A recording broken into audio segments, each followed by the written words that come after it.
I'm DJ D2 from 104.9 FM WRBB, and I'm here backstage at the Mustard Plug Show with Jim and Colin. I'm Jim, I play trombone. Hey, and I'm Colin. I play guitar and I do some singing. Well, before we start the interview, I just want to say thank you guys for taking the time to do this interview. It's an honor to meet you. The first question I want to ask you is something you probably get asked a lot. How did the name come about? Well, it's a long and short story. But you get the short story. Okay. Basically, if you take a mustard bottle and pull out of the fridge, chances are you're going to end up with like a little crusty nub on the top of the squeeze bottle.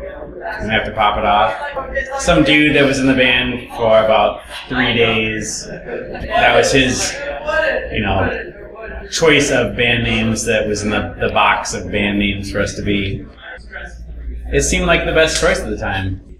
I guess I still don't know if that was a good choice. Compared to the other ones, I think it was the best choice. Yeah. If you could go back, would you change the name? Possibly. Any idea to what? No. Absolutely no idea. I've been very thankful that we've never had to worry about like other bands having our name, which I think is a cool thing. And like I've said before, like on our DVD, band names are like ridiculous. You have like Pearl Jam and like, I guess a weird one to me. I still don't know what Pearl Jam is. But it's similar to Mustard Plug, really. Like if you break it down, it might be a little sexier than Mustard Plug, but it's probably sexier. But I mean, it's not really that much different. It's kind of the same. You know what though? Our name did make a condom commercial. Really? Yeah. It was I don't know what brand it was or anything, but it was something during Saturday Night Live, and they were like, oh, you're right. No, yeah. Band names that equaled a condom, and yeah, they actually like gave us a shout out. Basically, they knew it was us. It was like a weird Saturday Night Live That's pretty cool. So you guys have been around for 20 years, and last year you played your 1500th show, I think. So how does it feel? To me, it doesn't feel any different. I still feel like we're in about year 3, which is super weird. I've spent more time doing this than anything else in my life, but really, it doesn't. I don't know, I think we've always kept it very. We always think that we started the band to have fun and get free beer. Basically, we get that. I got some free beer tonight. The mission statement hasn't really changed in 20 years. No. Have fun and get free beer. Yeah, I mean, we didn't start the band to get famous or make a gazillion dollars or whatever. We started the band to get free beer and to play with bands that we like. Okay. And I think we're still happy with that. So. Why ska? When you started in the early 90s, ska hadn't really hit the peak that it was about to hit yet. So you guys were one of the forerunners of the genre. What made you pick ska instead of straight up punk? For me, ska was I love ska, like the Toasters, Specials, obviously, having that as a backbone, but also loving punk rock. To me, it was just putting two of my favorite things together. You put it's like chocolate and peanut butter, or peanut butter and jelly. Yeah, or cheese and dough. Yeah. So what puts you apart from the other ska bands from the 90s? Because everybody knows there was a million of them, but you guys outlasted most of them. Why did you outlast the rest? What makes you guys special? Stupidity. I don't know. I think it has to do with, number one, we live in a city where rent is really cheap. And number two, we didn't do it for to get big. We did it because we like the music. We like, all we do is our interpretation of what we want punk and ska mixed together. What we think is a cool mix of those two things that doesn't sound like someone else doing it. Whether it's right or wrong, I don't know, but it sounds great, so it must be right. We don't want to sound like anybody else, which I think we do fine at that. We don't sound like anybody else. I don't know. And we have fun doing it. And it all goes back to just having fun. And we still have fun. We take it very seriously, but we also don't kill each other with seriousness. So most of our practices are We sit around and drink, and we talk, and sometimes we play music. So with 1,500 plus shows, there has to be some interesting stories. Is there any one in particular that stands out? It's a lot. It's still like one of my faves and worst case scenarios is opening for NoFX. Well, I actually love NoFX a lot. They're amazing. I still see them. I've seen them recently. Amazing. But we opened for them in like 3 Southern California shows, and you don't want to open for NoFX in Southern California unless you're a Southern California band. You're just gonna get screwed with. So. Yeah, we had a lot of stuff thrown at us. That's fine. I know. But it was a cool moment, like getting to open for them. I still think they're like one of the raddest like punk bands. Speaking of rowdy crowds, there is one particular incident I want to ask you about. Warped Tour 2002. What happened there? We got put on a stage that was too small for the crowd that we draw, essentially. And we warned them. We were playing Detroit, and we just politely asked. We were on Warped Tour for like a week and a half, whatever. And we just politely asked. We're like, you know, we're not a local band. Like, can you? Well, actually, we are. But we're like, can you put us on a stage that's actually a stage? Right. And they didn't. They put us on like the 1 foot, like, you know, starter band stage or whatever. And Detroit's like one of our hometowns, so like, you know, we drew like 1,000 kids like in a tiny little corner of Warped Tour, like, and it just wasn't set up for that. Is it true that you guys actually got banned from Warped Tour, but then got put back on in 2007? Apparently we got banned by someone that didn't have the authority to actually officially ban us. So you were banned without actually being banned? Correct, yeah. Something like that. Okay. We were led to believe we were banned, but we've since played Warped Tour, and it's fine. Like, it's good. No problems the second time around? No, No, it's fine. no, it's good. Now, But we haven't been back in a lot, so I don't know. I don't know where that leaves us. Yeah, they don't actually ask us to play Warped Tour, but sometimes we play it. But then again, we just kind of cruise by our own. We don't actually actively pursue to play Warped Tour either, so fair enough. it's a lot of work. You were just talking about touring with NoFX. What's the, you've toured with a lot of bands. Is there any band that sticks out in particular as your favorite band to tour with? Or maybe a band that you haven't toured with that you would like to tour with? We've made like a ton of like good friends, like with bands. Some of my favorite, which I think is just the odd pairing, it always goes back to, is like touring with Hepcat. Like they don't play much anymore, but and they don't play anything like us. You know, they were like these hip, like suave, again, California people that like, you know, were sexy and like played awesome jams. And there's us, this like, you know, goofball Michigan band, whatever. But they were rad to us. Like they were like you know, high on our list of like bands that we loved, and like getting their respect. I don't know if they actually, you know, really necessarily loved our music per se. I think to some degree they're fine with it, but I don't really care. But they like accepted us as people. They were nice to us. Right. That's good. They were friendly.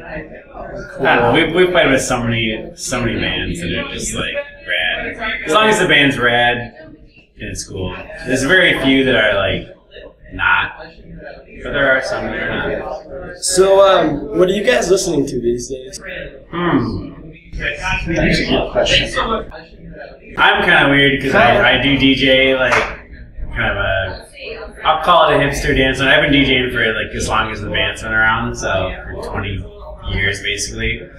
Playing I'll still call it alternative music.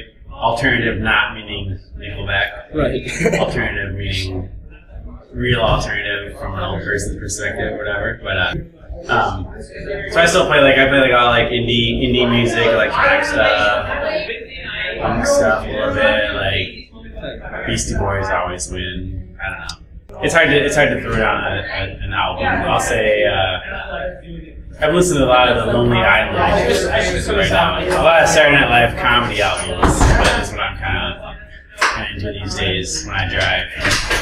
Any comedy related music is a good time. So Richard Cheese. Yeah, comedy. Cheese. Back to comedy. So, any ska bands? Do you guys listen to a lot of ska? I still listen to. I love ska, so I listen to a lot. So, any particular ska band that you really like, other than yourselves? I don't like us. So. Anything by ME330, Specials. I don't know. It used to be more like, actually, like punk ska is kind of like vanished to some degree, at least in my radar. Like we actually have a lot of good friends that are like play a lot of like traditional ska and like soul ska, reggae ska, whatever. You know, Deal's Gone Bad and Green Room Rockers and the Pinstripes. Like they're all doing kind of like a similar sort of thing, and they're all phenomenal. There's really not any like, you know, out there bands doing, you know, kind of rock ska thing. Sure. That actually brings me to a question that was submitted by a listener.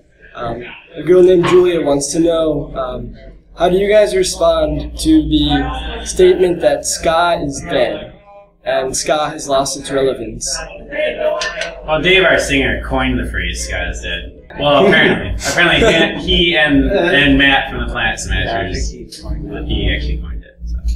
But Dave started the Ska is Dead tour based on that phrase. Well, do you think ska is really dead? No, I mean the reason I think they started it was to like, kind of like, it was supposed to be like a what do you call it?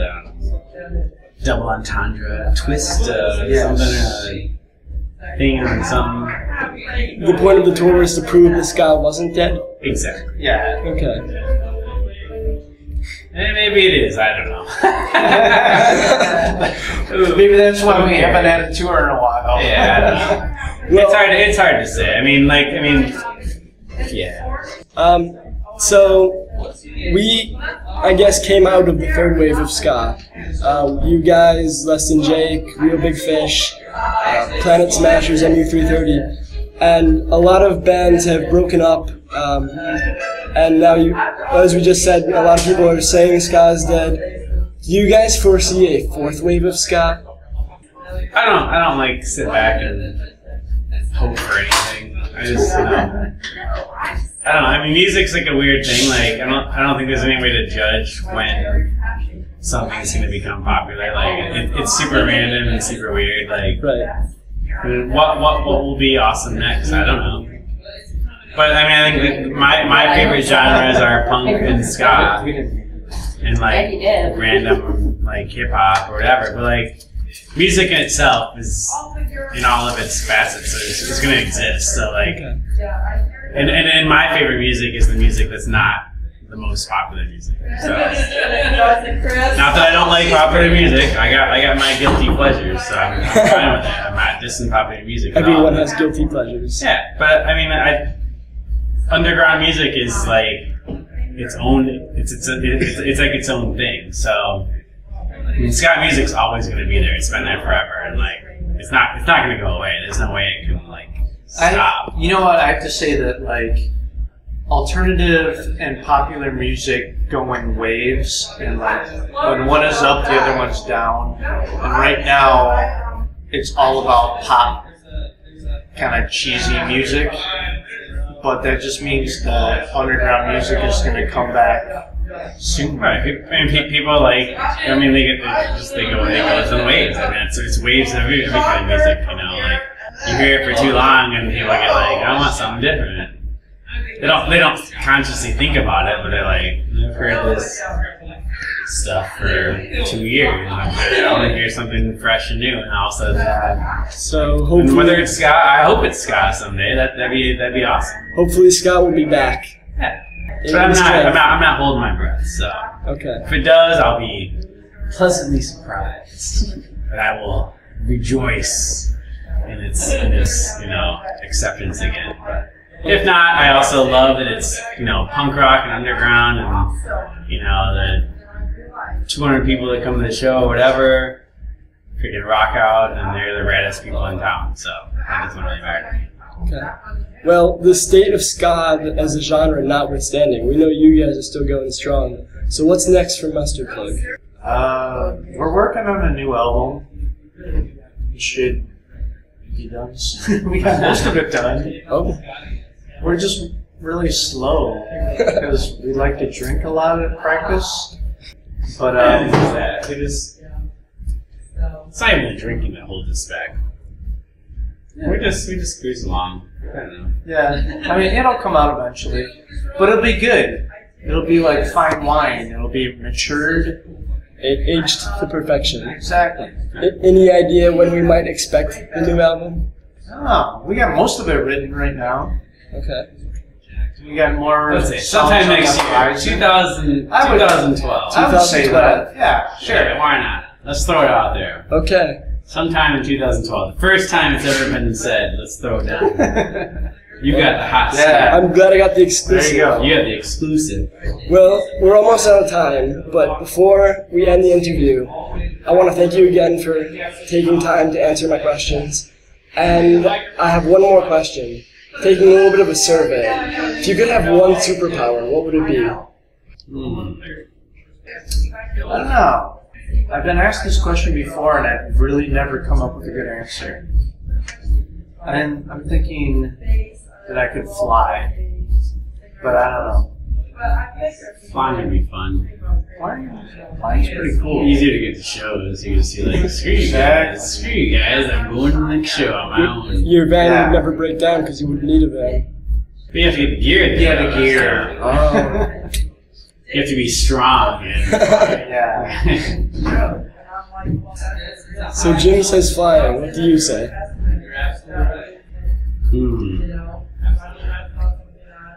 I'm gonna back flying too. Flying would be rad. I love flying in an airplane, like flying places. Yeah. And the idea of like flying as like yourself. The only thing is, self-propelled. when we fly in an airplane, we get to like just sit back and like relax, and drink. If you're flying, it's like riding a bike, just cruise along. Right, but Nothing to hit. if you were a super whatever and you're flying, would you need like satellite navigation? Like how would you know where to go? It's a lot of work. It does sound like a lot of work. Yeah, your iPhone. But you don't. But what if you're like 20,000 feet up? These are some deep questions that I've never considered about being able to fly. Flying would be sweet, because then you just get from point A to point B, and that's usually my biggest problem, is getting from point A to point B. Teleportation. That would be cool. Yeah, that's not as fun as flying, though. Flying would be fun. You see the sights. Teleportation, you just get rid of the sights. Right. Well, I think we'll end there. Teleportation or flying, that's the next big debate. It is tough. Thank you guys. Oh, you're very welcome. It was a great show. I hope you choose to come to Boston soon. I will definitely be back. Yeah. We love having you. Thanks again. Great. Thanks a lot.